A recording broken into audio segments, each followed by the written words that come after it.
Nelson. Here's a look at what's going on this week in the news. We begin with news from around the country. Tens of thousands on hand for the 44th Annual March for Life, January 27th in Washington, D.C. And although the main march is in Washington, there are also many marches taking place throughout the country. Rome Reports speaks with a march attendee for Washington, as well as a March for Life organizer in Atlanta.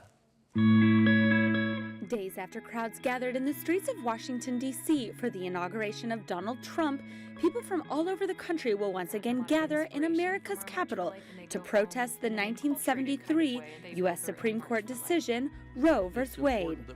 One advocate for the right to life is Brendan Dudley, the director of Respect Life Ministry in Atlanta.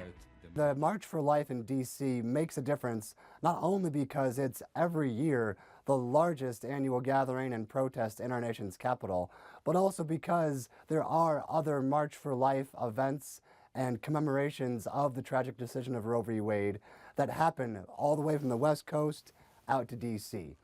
In addition to the actual march in D.C., there is a youth rally before, which unite young people from all over the country who feel passionately about this cause, the cause for life. One attendee in particular speaks about helping the women when they feel they have no other way out. I think it's really important for young people specifically because it is the young people that are having the abortions. A majority of the people in the United States that had abortions are actually in between the ages of 15 and 25. With the average age of post-abortive women being so young, the Guttmacher Institute found almost 50% of abortions are because women are not ready for a child or can't afford a baby, while less than 0.5% of all cases were due to victims of rape. Those participating in marches for life around the United States and in D.C. say they want to protect their peers and positively impact their life by offering other alternatives, such as adoption or helping the mothers. We really can change the world and make an impact, and I think it needs to be the young people to stand up and make that movement and make that first step. We are vast in number, and we need people in the United States and around the world to see that we don't agree with what's happening here, and we should take a stand against it. That is exactly what those marching intend to do, stand up for life, a topic they feel passionately about. Looking now at news from Rome, Pope Francis led an ecumenical evening prayer service January 25th for the close of the Week of Prayer for Christian Unity.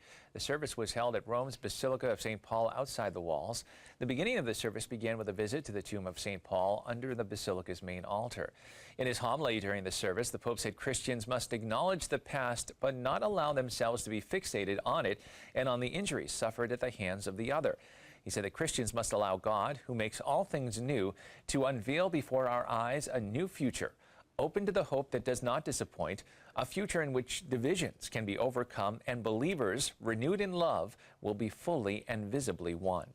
Representatives of the Ecumenical Patriarch of Constantinople and the Archbishop of Canterbury participated in the service as well.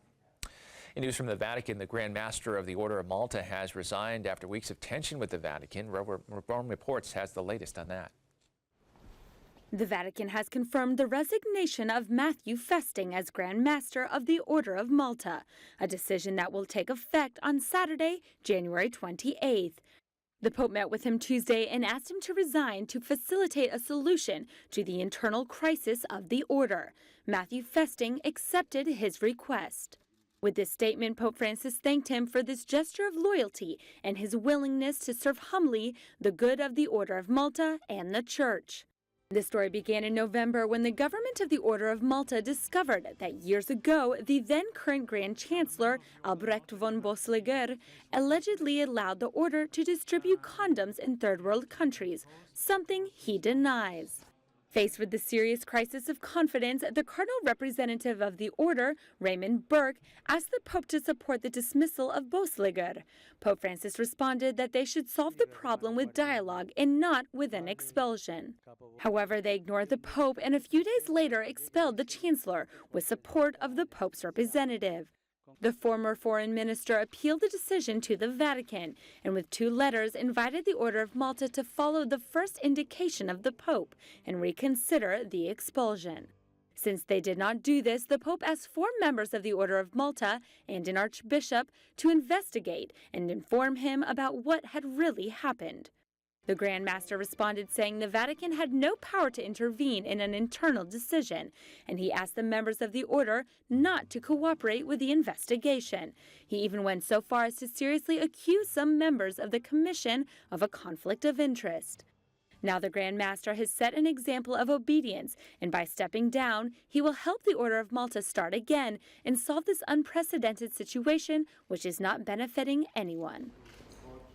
The Order of Malta is made up of more than 13,500 knights and dames. About 50 of them are professed religious, having taken vows of poverty, chastity, and obedience. The Grand Master is elected for life from among the professed knights.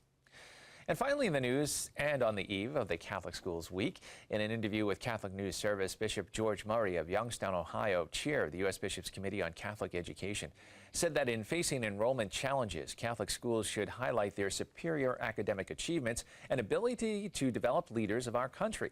The bishop pointed out that Catholic schools continually score higher in national assessment tests, and Catholic high schools have a 99% graduation rate. Despite the academic achievements, however, enrollment has declined by 20%, and Catholic school closings or consolidations have reached over 1,500 from 2005 to 2015, with only 336 new openings. Bishop Murry attributes the decline to shifting demographics, tuition costs, and changes in faith practice. He said the decline of Catholic schools is a responsibility for everyone to take up, the entire church and society at large.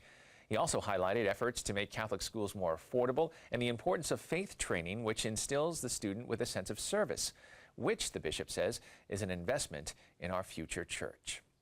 Well, that's all the information we have for you this time. I'm Kevin Nelson. Don't forget, you can keep up to date on Catholic news throughout the week with Catholic Newsbreak right here on the Catholic TV network.